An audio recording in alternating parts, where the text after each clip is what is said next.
Yeah, thanks, Tim, and hello, everyone. It's really great to have the opportunity to tell such a large audience about Nyrada and our two exciting lead drug programs. What I really hope to convey today is why we believe these programs are important, not only from a medical science perspective and what that might mean to patients, but what it also means in terms of representing an excellent commercial and investment opportunity. Next slide.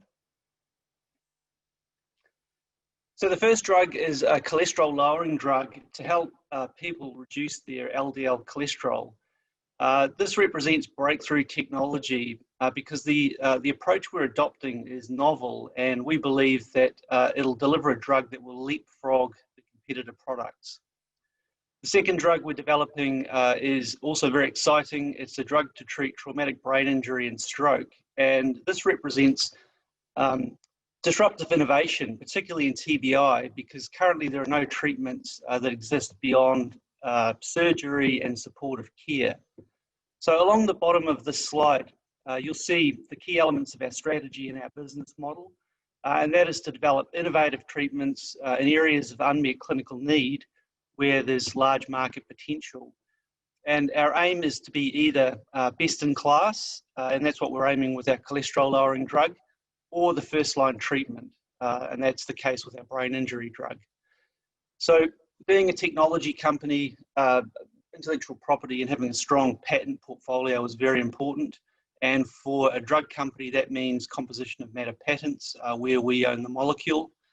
As Tim mentioned, our focus is on discovery and early stage development, where we look to add significant value to these assets early on.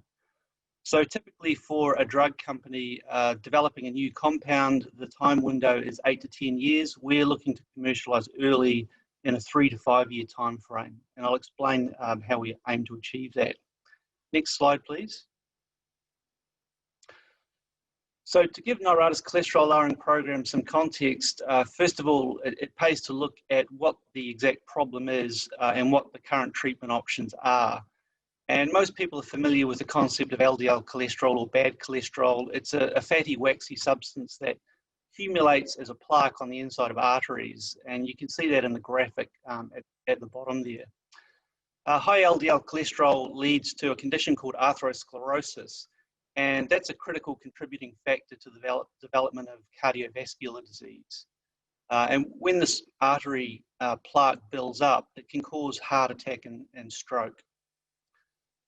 So the stats behind this condition are quite frightening. Worldwide, more than 1 in 4 deaths are attributed to cardiovascular disease. And if we look just at cholesterol, in the US, more than 62 million adults have high LDL cholesterol and are at risk of cardiovascular disease. So these are people who have been diagnosed by their doctor. They've been told to modify their lifestyle, change their diet, but that hasn't been effective on its own. Next slide, please. So the most common class of treatment for high cholesterol, and one which many people will be familiar with, are statins. And they came onto the market in the late 1980s. They've been a blockbuster drug. In 2019, the market for statins was around $19 billion US. So they've been hugely successful. In fact, they're the most prescribed medicine currently. And about 30% of the population over 50 take a statin. So statins work by blocking an enzyme in the liver that's used to make LDL cholesterol. And in terms of effectiveness, they work fairly well. They reduce LDL cholesterol by about 30 to 50%. And for most patients, this is sufficient. They are cheap because they're now off patent. They do carry some side effects, but that's really a side issue. Just recently, several large studies have in fact shown that statins produce a suboptimal effect in most patients.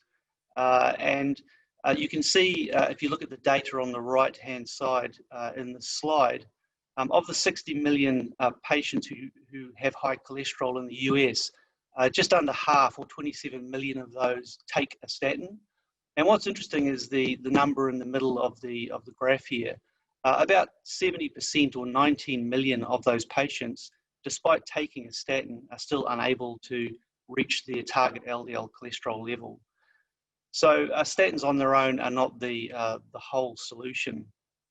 And pharma companies are very quick to identify an opportunity. And back in the early 2000s, Amgen and Sanofi Regeneron identified that there's a need for a treatment in addition to statins.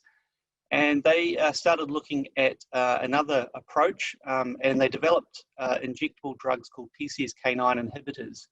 And these came on the market in 2015. There are 2 of them that are approved. And these drugs work differently to statins. They work by blocking the action of a protein called PCSK9.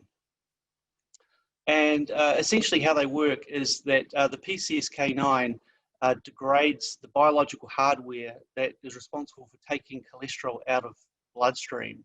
So by inhibiting this protein PCSK9, you lower LDL, circulating LDL cholesterol. So the problem with the current drugs on the market, there are 2 that are approved, are that they're expensive. Firstly, the current treatment cost is about $5,500 US per year. They're also very inconvenient to use because they have to be injected every 2 weeks to every month for life. They are effective drugs. They work well when given in combination with a statin. They reduce cholesterol by a further 50 to 60%. But the uptake has been rather limited because of these 2 critical factors around cost and convenience. In terms of the treatment paradigm for cholesterol management, the current thinking is that lower is better. So doctors are prescribing these PCSK9 inhibitors on top of statins. So it's no longer a case of drug A versus drug B. It's current paradigm is that you take 2 drugs. So that raises an interesting question, and here's the opportunity for Nyrada, and that is, why can't those 2 drugs be combined into 1 drug? Next slide. And that brings me to Nyrada's approach and why it's unique. So Nyrada is developing a small molecule version of a PCSK9 inhibitor. And you can see in the graphic there, it's represented as that red molecule bound to the PCSK9 protein. And what's special about this is it opens up the way for a treatment that combines a PCSK9 inhibitor with a statin. And the key advantage of that is that it will deliver a drug that is user-friendly and cost-competitive. Why is it user-friendly? Well, it offers patients the convenience of a single pill treatment as opposed to taking a statin plus an injection. Why is it cost-competitive? Well, it's combining 2 small molecule drugs that are cheap to produce. So taken together, we believe that this is going to lead to improved patient uptake and treatment compliance. Next slide. So that is the cholesterol lowering program. The other leading program at Nyrada is development of a drug to treat TBI and stroke. So TBI and stroke are serious and life-threatening conditions, and currently they're underserved markets and represent significant unmet clinical need. And you can see from the graph there that each year in the US, about 2.8 million people suffer a brain injury, and a further 800,000 suffer a stroke. In terms of brain injury, in the civilian world, that's mostly falls and motor vehicle accidents, but there's also a large incidence in the military from blast injuries and penetrating ballistic injuries from bullets and shrapnel. So the current treatment for traumatic brain injury is supportive only, and what we're looking to do is develop a drug that addresses secondary brain injury. And you can see on the graphic in the bottom, what happens when a brain injury occurs. You get a lesion occurring in the brain, and over a period of hours and days, that expands in size.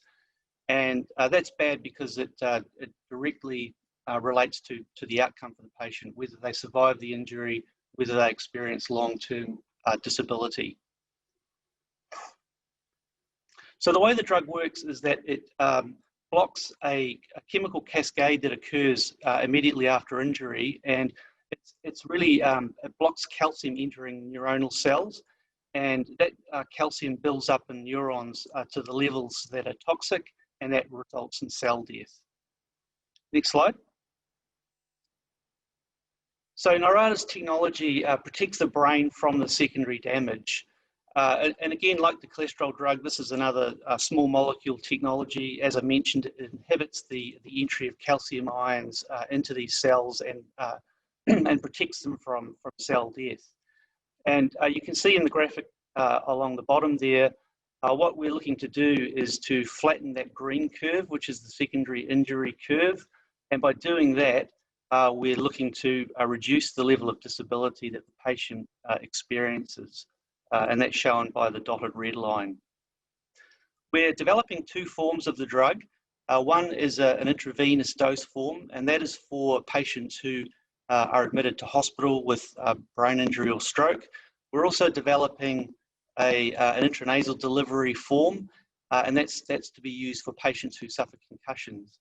So if you think of a sportsman, they have a concussion on the field, they're diagnosed as having a concussion, and they're given an intranasal dose of this drug to stop that secondary damage occurring. So where are we in terms of development? We have compelling proof of concept data for the two programs, and the cholesterol lowering drug is on track to enter the clinic in late 2021. The brain injury drug will follow in mid-2022. So between now and then, we have safety and toxicology testing to do because these are first in human type drugs. We've also released some data recently, which represents significant milestones for the company. The cholesterol lowering drug, we ran that in a trial versus Repatha and Praluent. These are two drugs that pulled in $900 million in sales last year, and we demonstrated equivalence. And we ran that trial with and without a statin. We've also confirmed with our brain injury drug in recently published results that the drug readily crosses the blood-brain barrier, and also we're able to maintain therapeutic levels for extended periods. So all in all, the programs are tracking along very well. Just on this final slide here, because I didn't get time to go too much into the science, there are a couple of QR codes here that if you point your phone at them, they will take you to short 90-second animations that explain further how the drug works. So if you'd like to learn more about Nyrada, please visit the website. And also, if you follow us on LinkedIn and Twitter, you can keep up to date with progress on these programs. With that, I'll hand you back to Tim for some questions. Thanks, James. Got time for a couple of questions. So you're newly listed. How long have you kind of been developing this technology? So this technology has been developed since late 2017, and we're running what's called a MedChem program. So we're designing on a computer new drug analogues on chemical targets. We're having those synthesized and tested, and it's really a process of optimizing those compounds until we come up with something that has drug-like properties and is potent. So we're making good progress along that path. Great. And how do you manage kind of the time frame to release the drug versus kind of, capital requirements as well? It's always, one of the major parts of a biotech company is how you manage those expectations. Well, we're realistic about the timeframes and the costs. We are looking, as I said, to commercialise early. We're looking to get a signal, an efficacy signal for our cholesterol-lowering drug in a phase 1 healthy human volunteer study, and that's the study that's going to start at the end of 2021. Just also finally, I'll mention that we have $5.1 million in the bank based on our 30th of June accounts. So we're funded through to the end of next year and to the clinic.